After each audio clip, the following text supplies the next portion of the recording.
Alrighty, who is up in this match? It is Alexis and Lumis and Umbra, who didn't get the luxury of having a profile picture in this one. However, they were pretty unimportant characters who had actually had 2 duels in the Battle City series, and they got beaten both times. Okay, so for those who are tuning into this video first, it is a little bit later because when I got home I watched Monday Night Raw in its entirety first, as well as cooking steak.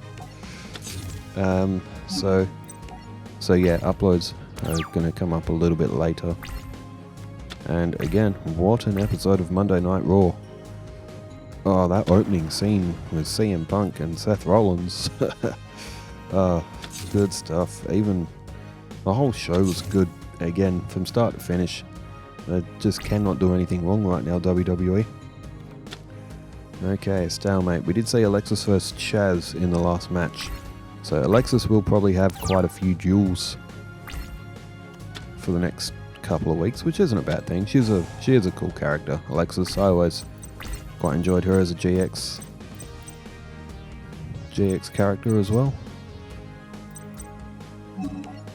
Cyber Gymnast.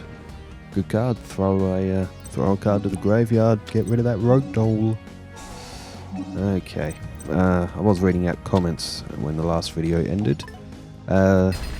Continuing on with Moonwolfie, who says, "This is probably the first duel where Jaden didn't get any kind of fusion out. Crowler can get some strong stuff out fast, and Jaden couldn't match since he wasn't able to get out his fusions." That was for the Jaden and Crowler match, and Emperor Pikachu also says, even though Jaden lost, this was a great match. This series is a great idea. Yu-Gi-Oh! GX pre-season tournament. It's a test tournament just to make sure that there's nothing glaringly wrong with any of the decks. That's going to make them completely inoperable, or there's certain cards that are in it, for example, that may not be benefiting the deck.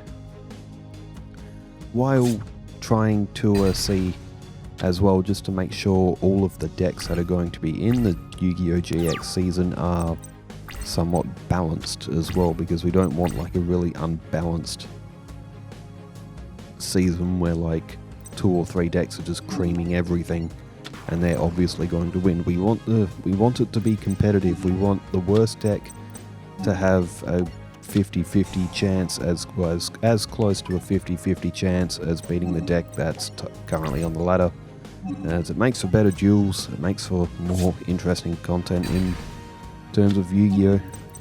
If the result is going to be a bit more harder to call.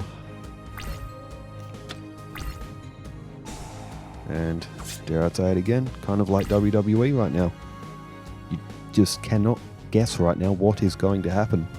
And again, if you have not watched Raw, spoiler alert, I'll give just a brief moment if anyone needs to turn their TV down or turn the video off, watch Raw first, then come back.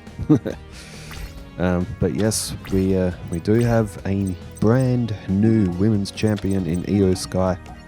She defeated Rhea, and Rhea was all over the place in the match.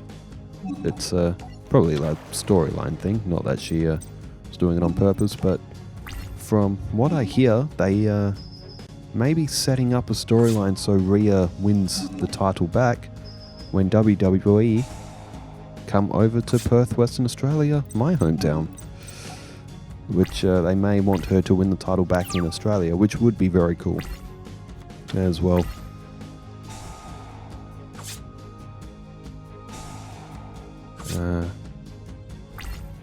Okay, Alexis and strings. Moonwolfie says, when Alexis gets those ritual monsters out, she can win quick, but it can be a trick to get them. It's like Jada needing polymerization, miracle fusion, or fusion gate to really get the power out of his deck with the fusion summons. It was just strings, so it'll be interesting to see how she does against the mid to higher level difficulty duelists. Alexis's deck, I quite like it so far. It's not too broken. Does have some very good ritual cards though. I always like ritual cards in Yu-Gi-Oh too. They're always some of my favourite monsters, particularly Hungry Burger. Emperor Pikachu 2013 says, great comeback for Alexis. She was my favourite Yu-Gi-Oh girl. That's a good question. Favourite Yu-Gi-Oh girl character?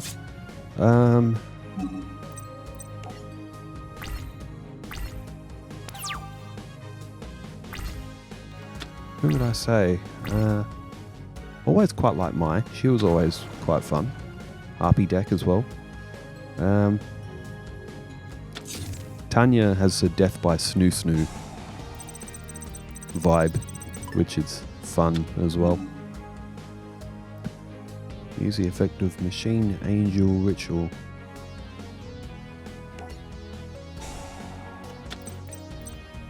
I was not... Oh, that, it would have blocked Jowgen's effect once, and then Jowgen just used the effect again. But Jowgen is now in attack mode. And there's another ritual card as well. Although it has emptied Alexis's hand.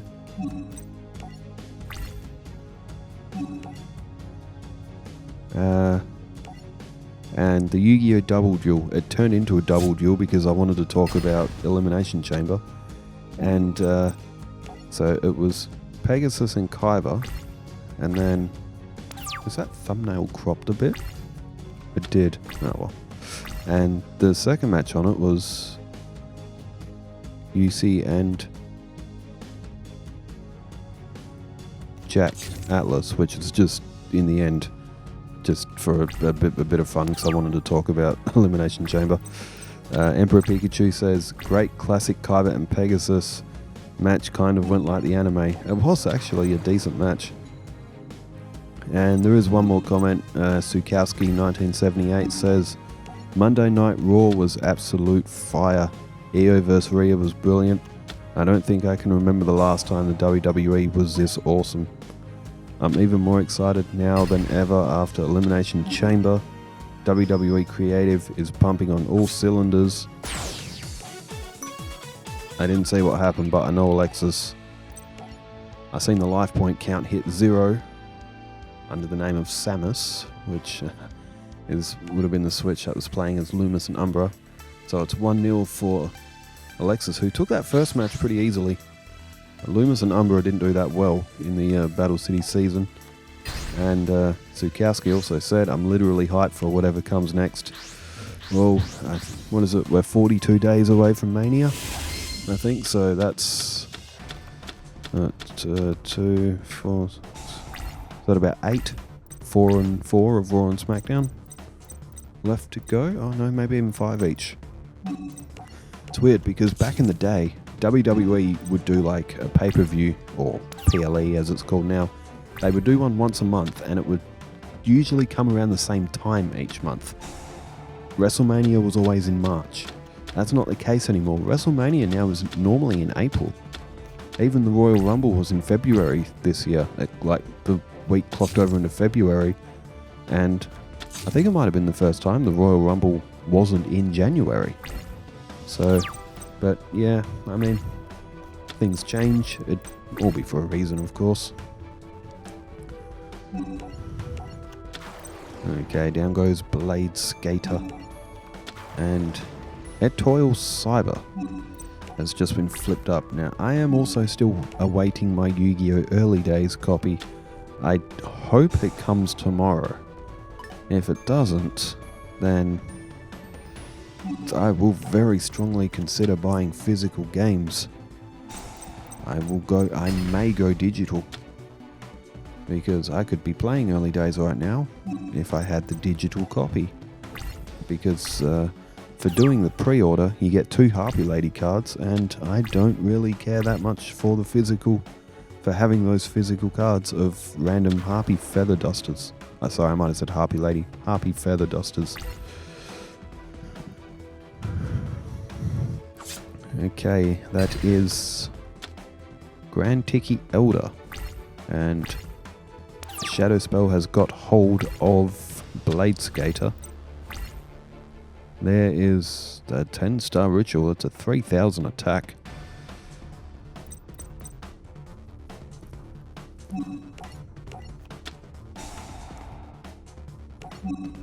And oh, she selected the one with 4.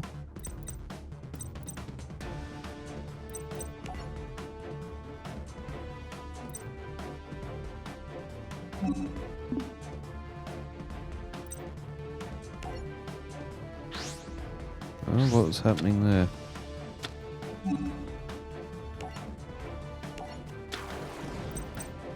Did summon the 1800 one, not the 3000? What, was there a misclick there? Maybe. But then again, the 1800 one... The 1800 one's got a good effect. Any monster it destroys, I think it the defense, the original defense, comes out of the opponent's life points. It's actually a pretty decent card. Alright, what do Lumis Umbra have this time?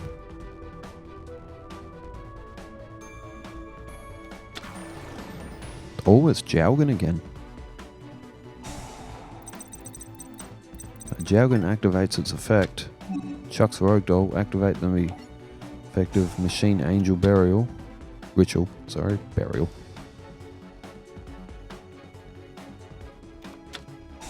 And oh, Mask of the Accursed.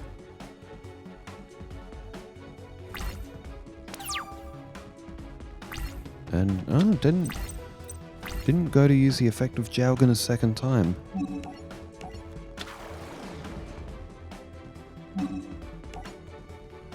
And Cyber Egg Angel has just been played, and it is a decent card. It has the ability to pull a fusion card, but I've gone for Ritual Sanctuary instead. Again, you can pull fusion cards with Ritual Sanctuary, or the Alexis's deck can function better with that on the field, so either way it's still a win.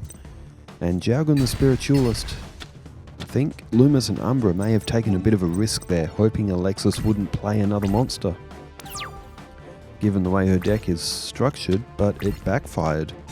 However, Alexis can't do anything right now, so while Jowgen's effect was used once and it got the ritual card out of the graveyard, as Alexis does have ways to bring them back from the graveyard, so it was still banished with the effect of Jowgen.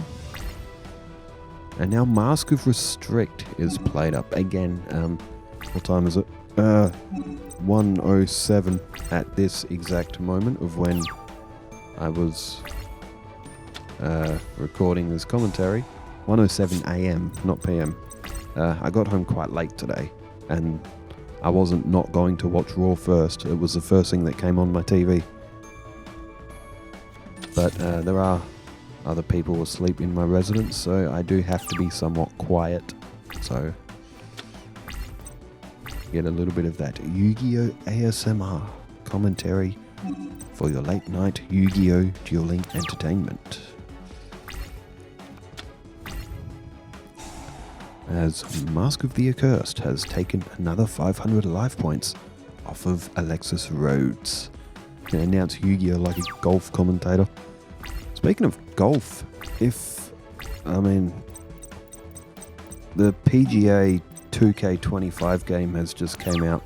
You can play as Shooter McGavin from Happy Gilmore. And it was also announced, I think, it's June or July 25th, I think.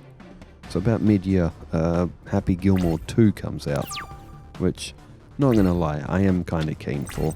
It's such a childhood classic, Happy Gilmore. I've watched that movie so many times, and even still to this day, that movie still holds up as being hilarious, especially when he hits a clown nose off of the golf club.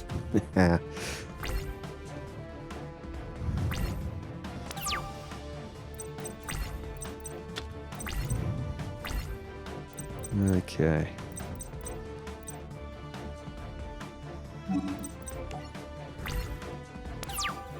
Well, Alexis is a little bit stuck. She can't tribute. She's got a Blade Skater in her hand. She really needs a ritual. Maybe she should have pulled another ritual from her deck instead of... Wait, can she use that field card?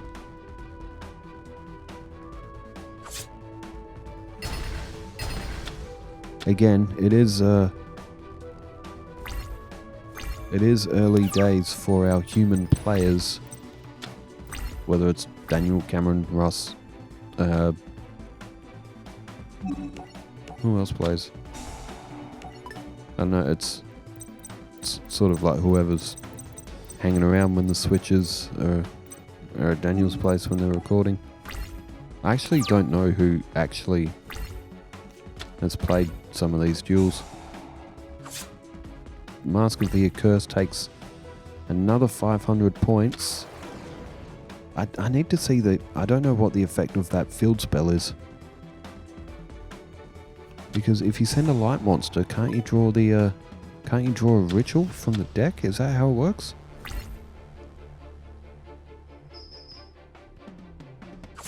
Still, good play from Lumis and Umbra here.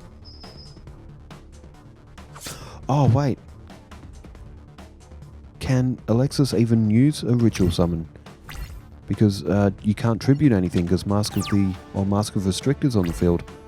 So if Alexis drew a ritual card, she probably wouldn't even be able to summon it because she can't tribute. Well, neither player can tribute. Wait, but do ritual summon count for that? No, I'm sure they do. There was something strange that happened in the Duelist Kingdom tournament, and it was to do with not being able to tribute summon, but they managed to tribute ritual. So many questions. And Alexis is running out of life points, and she can't do anything. Lumis and Umbra might pick up a rare, well, it'll be 1-1. It's still not a victory for them, but they won a leg, which is surprising.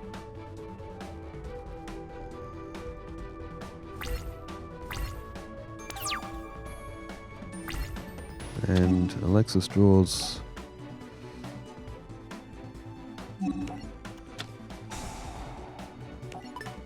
But with Mask of Restrict on the field, I'm not 100% sure if rituals would actually work, so Lumis and Umbra's deck might actually perform quite well against Alexis. I think Alexis is going to struggle a bit in Battle City. Again, it is also, I will make no pun intended, but early days of using some of these GX decks for our human players. So that's why we have pre-season tournaments before bigger tournaments to try and, suss out the decks a bit.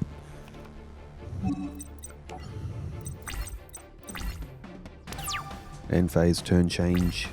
Lumis and Umbra will take the last 500 life points. And it is 1-1, so a sudden death between Alexis and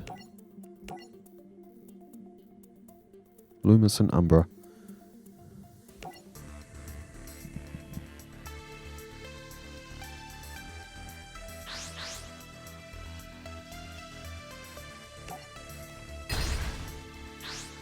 So after this one as well, I will also do a story duel.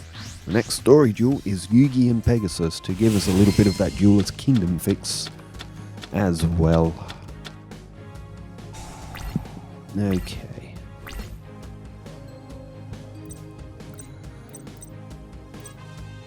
Now, Alexis has started off with a ritual card in her hand, so she could draw a very powerful field very quickly. Oh, guess what else I got today? Starburst Jelly Beans. I was actually at Cameron's house earlier. One of our human players and one of the owners of one of the switches that gets used for recording. I was at his house earlier today. And guess what? We went down to... It's a shop called Spud Shed. It's like a grocery store. And I saw on the shelf Starburst Jelly Beans. And I could not believe it because I have not had these since I was a child. I was like... Since they took them off shelves. You couldn't get them here in Australia. And today I had Starburst Jelly Beans for the first time in probably 20 years. They taste exactly the same as I remember. And they are as close to pure perfection as you can get. They're like one of Kurt Angle's moon salts. As close to pure perfection as it gets. Except the one where he broke Hardcore Holly's arm. But was still a good looking moonsault. It's just Angle's knee hit Hardcore Holly across the forearm and broke his forearm in half. If you want to talk about ugly ass looking moonsaults, God rest his soul, Terry Funk. Oh, Jesus Christ, Terry Funk. How the hell did he not break his neck doing a moonsault in his career? Like, man, his moonsaults. If you've never seen Terry Funk do a moonsault, chuck it in YouTube or something, because Terry Funk's moonsaults are horrendous. They are so, like, he doesn't rotate. He basically goes head first down whenever he does a moonsault. Sometimes he even goes like sort of backwards and then he goes sideways and just awkwardly falls. But hardcore legend Terry Funk, he was very, very fun to watch back in those ECW days, and some of the matches he had against Foley and oh, okay, discard a card. It's discarding the ritual though. It's a big loss. Alexis has used 2 of them. She may be in trouble. Oh, look at this. Both players are now at 5,800 life points. Alexis doesn't have much of a field. Lumis and Umbra only have 2 cards in hand. Well, they've now got 3. And, oh, Shining Abyss. That's a good card for Lumis and Umbra. Right, Alexis, she is in all strife here. She's got no cards in hand. And, oh, I'm trying not to yell. Nighttime, or AM, morning, early morning. She's drawn a Monster Reborn. That is the most anime card that you can draw. I have no cards in hand and I'm in a completely losing position. My draw phase, I draw 1 card from my deck, character looks at it, and then the camera zooms in as I go, I play Monster Reborn. Because right at the perfect time, I drew 1 card, and she brought back Bazoo the Soul Eater, which is now at 2,500. As Alexis removed her monsters from play, so she is now using Lumis and Umbra's monster in Bazoo the Soul Eater to attack back. And Alexis now has control of the field. 2,500 attack points. There is a face down from Lumis and Umbra. Turn change, and it is Etoile Cyber. It's a cool deck Alexis has with these cybers and these rituals. I think it's quite a... It's different.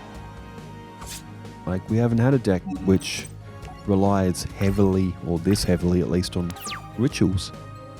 The only ritual decks that we've had so far is Yugi with Blackluster Soldier and Magician of Black Chaos, Pegasus with Relinquished,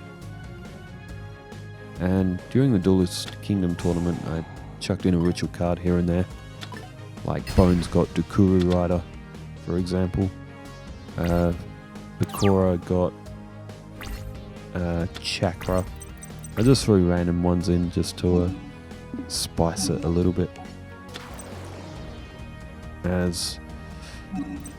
Okay, will this be it? Yes, it will.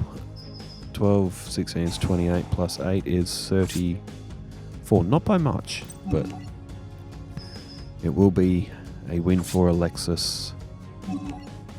After actually Etoile Cyber picked up 500 extra for direct attack, but Alexis wins 2-1 and Lumis and Umbra are beaten.